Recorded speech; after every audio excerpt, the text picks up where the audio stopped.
Okay, folks, welcome to another session of PHI 240. We are picking up where we left off, so we are doing part 2 of theories of the good life. So earlier, we looked at hedonism. This time around, we're going to look at a theory called desire satisfaction theory.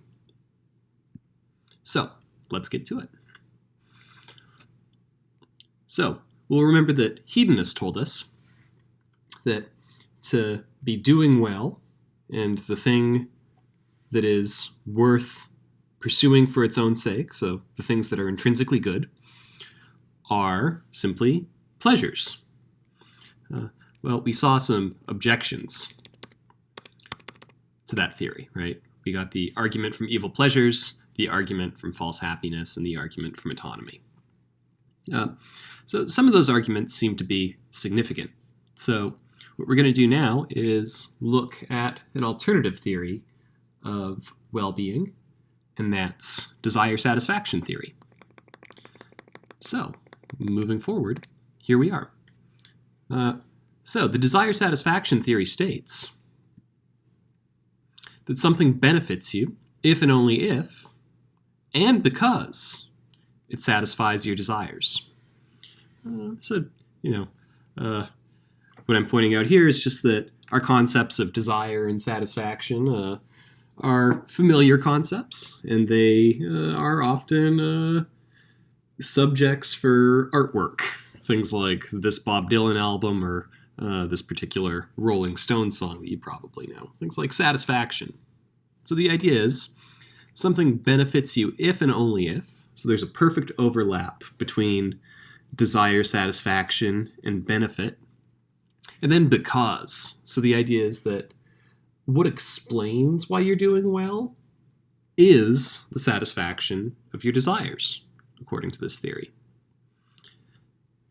So keep in mind that this is a bit different than hedonism, because hedonism said it's about pleasure. Now there are some pleasures that you might have that might be separate from what you desire, and there might be some desires that you have that are separate from what happens to give you the most pleasure. And this theory says we should focus on desires. So there are a bunch of attractions to this theory.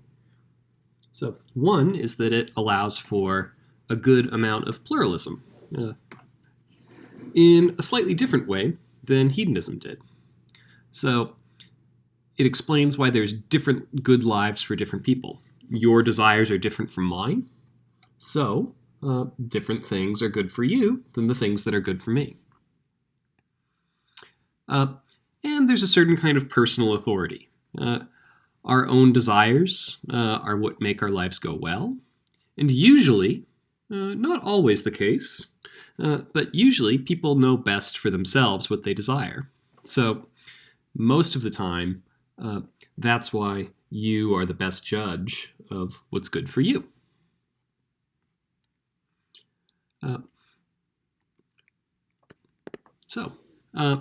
Another thing that desire satisfaction theories do is they avoid an objective theory of welfare. So an objective theory of welfare says that what directly contributes to a good life is like a fixed set of factors that are independent of your desires and opinions about what's important.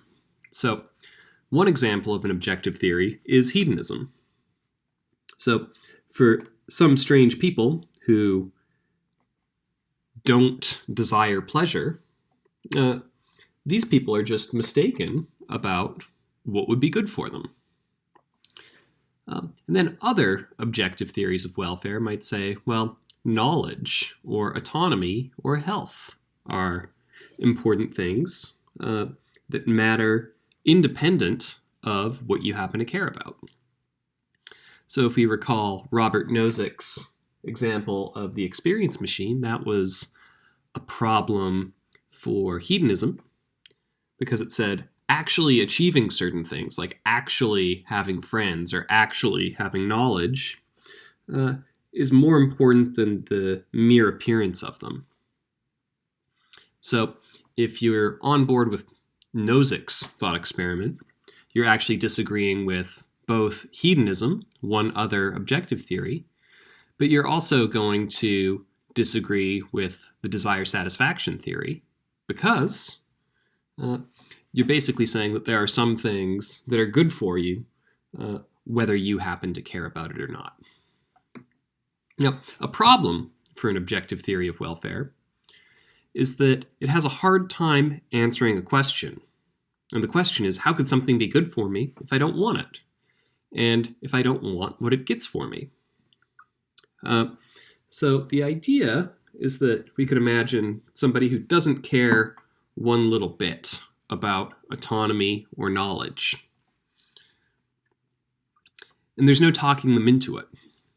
Well, an objective theorist of welfare who says that basically knowledge or autonomy constitute what's good for you, they're going to have to say, well, those things are good for you, even if they don't make your life any better off subjectively. So a perk of desire satisfaction theories is that they basically don't have to answer this question. Because they can say, look, if you don't want something, it's not good for you. And in that case, they don't have to deal with this possibility of something good for you that you don't want. That's just contradictory according to the desire satisfaction theory of welfare. So here's one argument that's sometimes offered in favor of the desire satisfaction theory. It says, if something is truly good for you, then it will satisfy your desires. And if something will satisfy your desires, then you'll be motivated at least some extent to get it, so long as you know what you want and how to get it. So therefore, if something is truly good for you, you will be motivated at least some extent to get it, so long as you know what you want and know how to get it.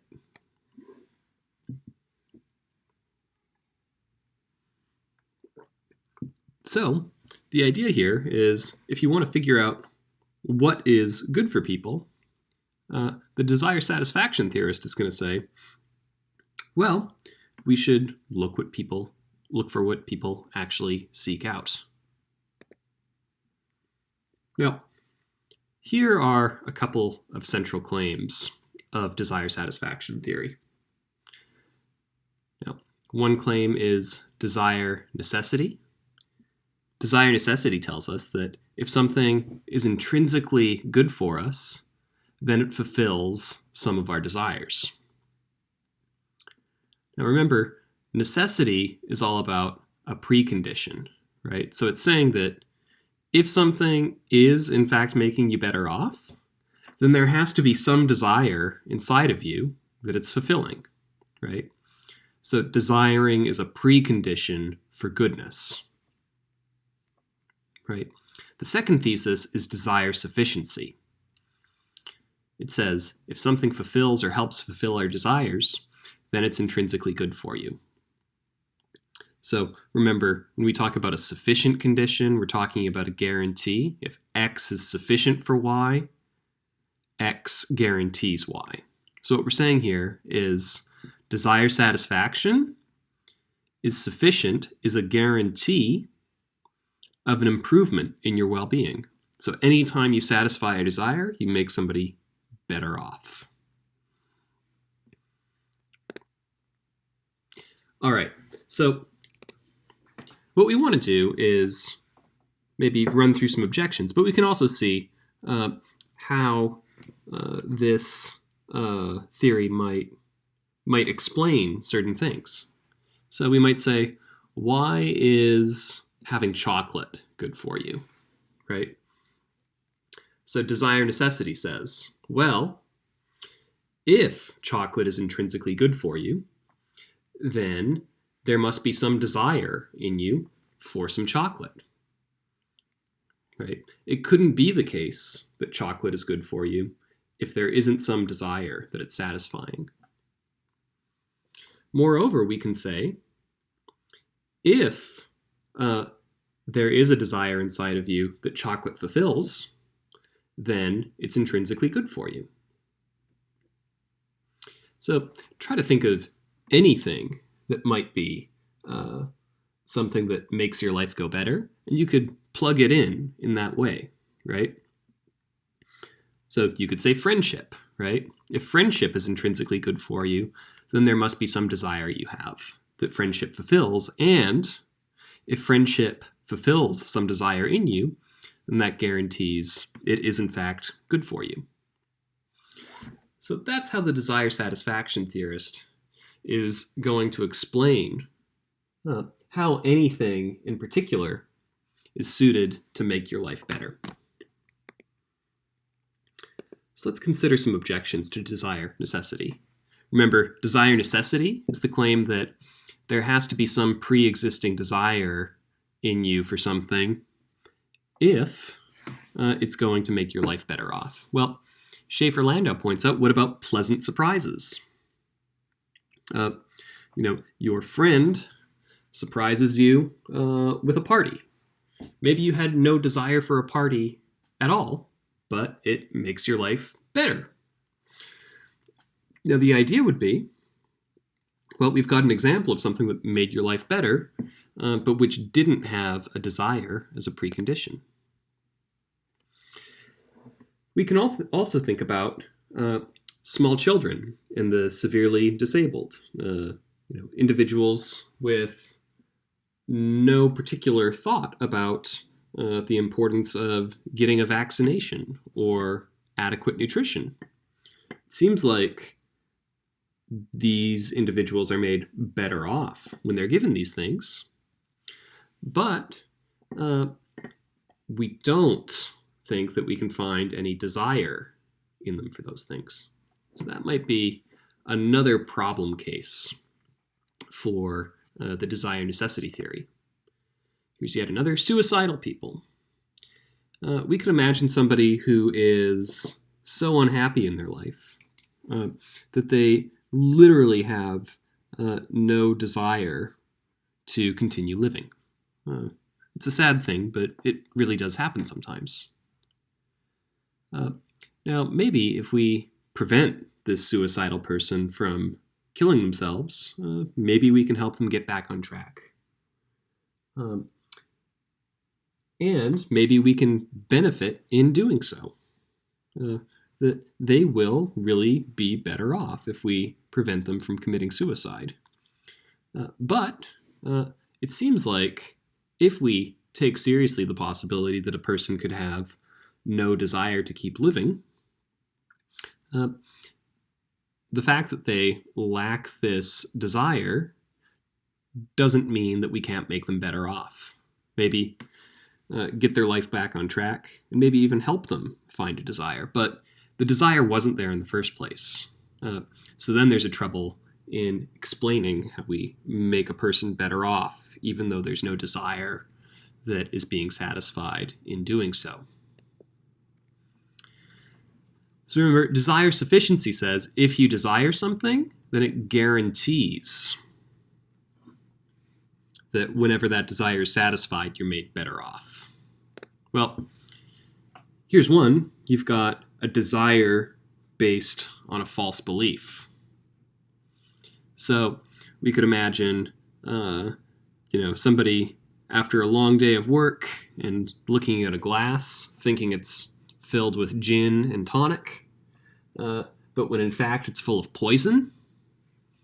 Now, it might be the case that they want to drink what's in that glass, but the only reason why they desire to drink from that glass is because they think it's full of gin and tonic, not because it's full of poison, right? So there's a question about, well, if we satisfy someone's desire to drink what's in that glass, does that guarantee they're being made better off? Well, apparently not. So we might modify the theory at this point. We might say if something fulfills our informed desires, i.e., if it fulfills desires not based on false beliefs, then that thing is good for us.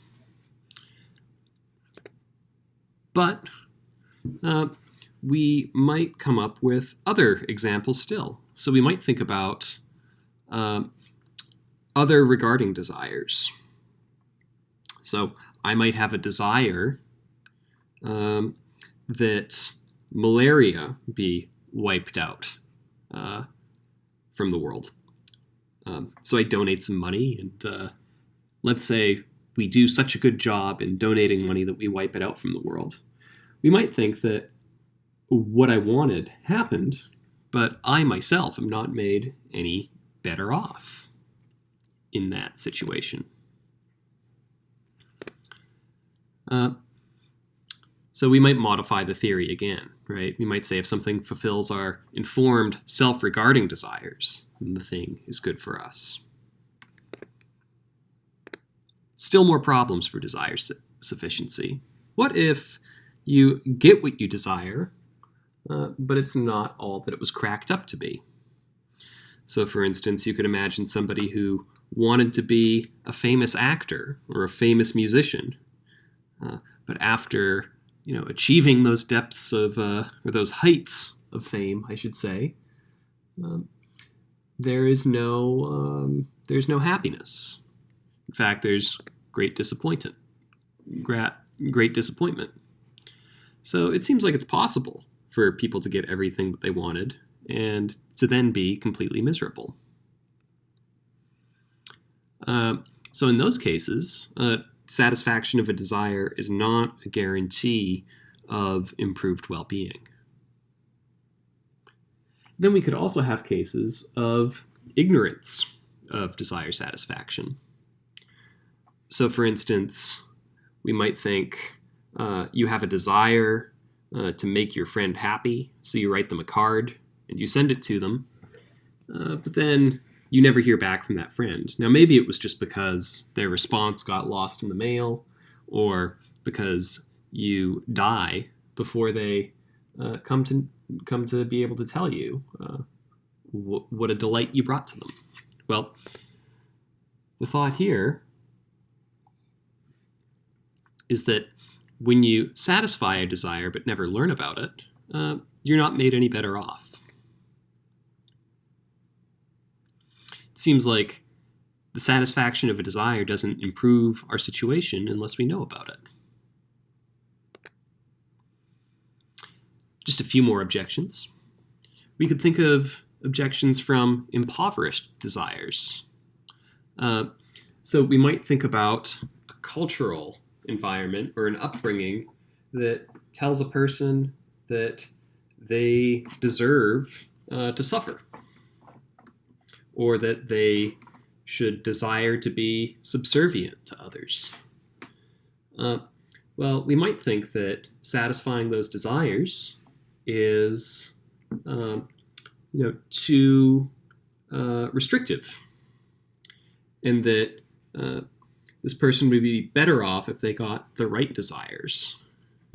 But the desire satisfaction theory, because it rejects objective theories of well-being, can't say that people have to have the right desires. It just has to say, whatever you happen to desire, if you satisfy that desire, you're made better off. So then we start to worry about people with problematic upbringings or cultural environments that seem to stunt their life. And then we could also think about people who lower their expectations and desire very little for themselves. So you might think of someone who's extremely self-effacing and only desires to sit on the couch and smoke pot, or who only desires to get drunk. Well, it doesn't seem like that person is doing great just because they have low expectations and desire very little.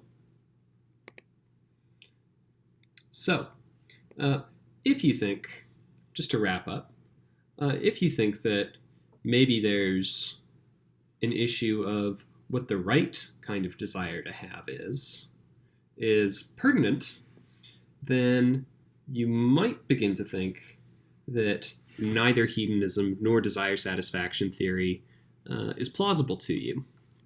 And then you might realize that an objective theory of well-being might be more up your alley. That a certain grouping, maybe pleasure is one of them, but maybe also certain kinds of achievements and living up to your potential is something important and an essential part of the good life. So we've looked at two theories, hedonism and desire satisfactionism. And if you find the objections that I've gone through compelling, it might be because you think that some of these things, like happiness, knowledge, autonomy, health, or maybe just living up to your potential, are important parts of what it is to be doing well. So that'll be something for you to think about, and I will look forward to hearing from you what you think about these different theories of well-being. Okay, well, that's going to be it for today. Thanks for listening in, and be in touch. All right, take care. Bye.